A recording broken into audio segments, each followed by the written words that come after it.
Bismillahirrahmanirrahim. Alhamdulillahirabbil alamin. Allahumma shalli ala sayyidina Muhammad wa ala ali sayyidina Muhammad.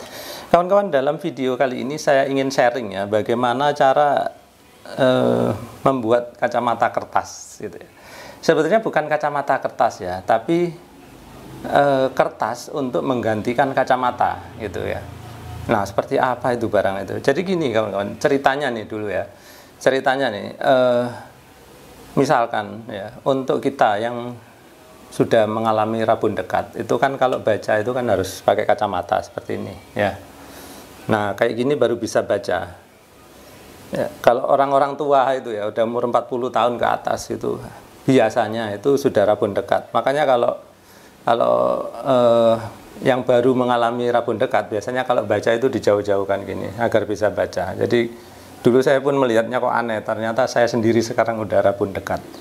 Nah, orang lain yang membutuhkan kacamata selain rabun dekat adalah rabun jauh. Nah, kalau rabun jauh ini kayaknya memang sudah bawaan ya, dari kecil gitu.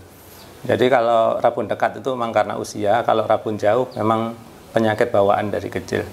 Nah, dua-duanya butuh kacamata ya, kawan-kawan.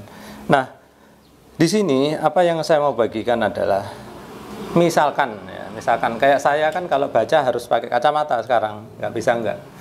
Nah, misalkan suatu saat ya saya lupa bawa kacamata ya, saya pergi ke supermarket mau pilih-pilih barang, mau lihat tanggal kadaluarsanya kan biasanya dicetak kecil loh.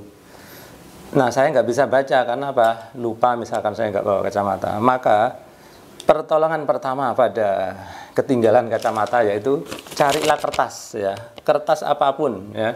Jadi bisa potongan kertas koran atau kertas nota pembelian gitu ya. Kemudian caranya apa? Bikin lubang kecil ya teman-teman. Lubang kecil ya kira-kira diameternya 1 mm ya. 1 mm ini kira-kira aja teman-teman. Di sini saya coba ya. Ini saya punya lidi, saya tusukkan aja. Nah, udah berlubang seperti ini. Lalu apa yang kita lakukan? Kita hanya perlu mengintip lewat lubang tadi. Kita intip kayak gini.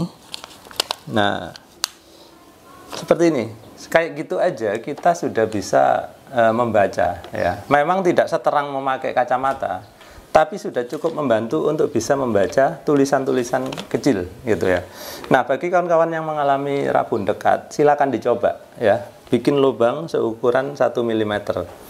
Kalau ternyata masih kurang jelas, coba lubangnya dibesarin lagi, agak dibesarin lagi. Pokoknya intinya cari lubang yang pas sehingga kita bisa mengintip dan membaca tulisan yang ingin kita baca ya. Nah, seperti itu. Nah, ini juga berlaku untuk yang mata yang rabun jauh ya. Jadi kawan-kawan misalkan nih, saya pernah juga ketemu sama kawan kan, tiap kali ketemu nggak nyapa gitu.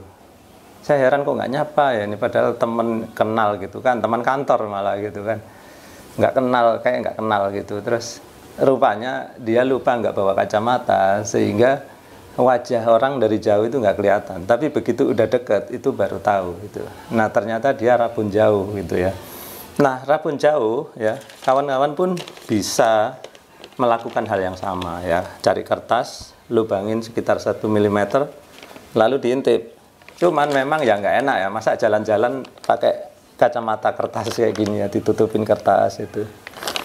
Tapi kalau misalkan untuk keperluan, misalkan ya, daripada nanti nabrak ya, namanya rabun jauh nggak kelihatan kan, ada tiang listrik, jalan ya jadi tabrak deng, daripada nabrak ya nggak apa-apa lah pakai kacamata kertas tadi itu, gitu ya.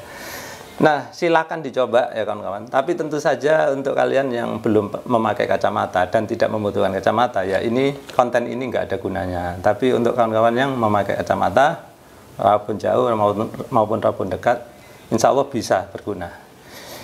Seperti saya bilang tadi, kalau masih belum jelas, coba lubangnya agak digedein, agak dikecilin. Cari sendiri mana ukuran lubang yang paling pas untuk kita. Insya Allah bisa.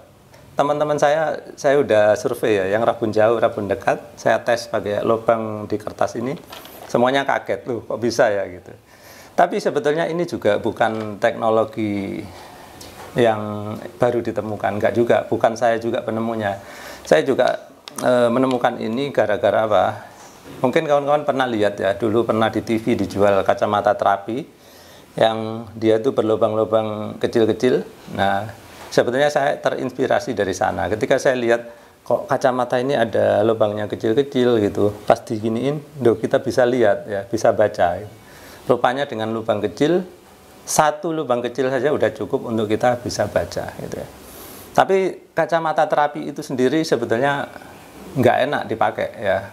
Katanya bisa dipakai sehari-hari. Rupanya kalau dipakai fokusnya ini apa namanya, antara mata kiri dan mata kanan itu nggak bisa fokus ya. Jadi selalu berbayang. Tapi kalau dipakai membaca sebentar aja nggak masalah. Cuman ya itu karena berbayang nggak bisa lama-lama, kita pakai nggak nyaman. Jadi itu latar belakang saya bisa menemukan kacamata kertas ini. Nah, kalaupun nggak dapat kertas ya kawan-kawan, kita pakai tangan pun bisa. Jadi tangan kita ini kita bisa atur kayak gini nih. Ini kan bisa membuat lubang ya.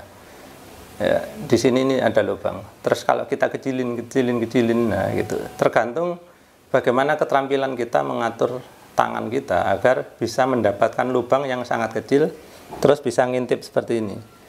Jadi kawan-kawan saya itu sering merasa aneh ketika saya nggak bawa kacamata, terus saya giniin tangan saya. Nah, padahal dengan cara itu saya bisa menggantikan kacamata. Memang kelihatan aneh, tapi itu berhasil untuk saya. Kawan-kawan bisa mencoba-cobanya sendiri.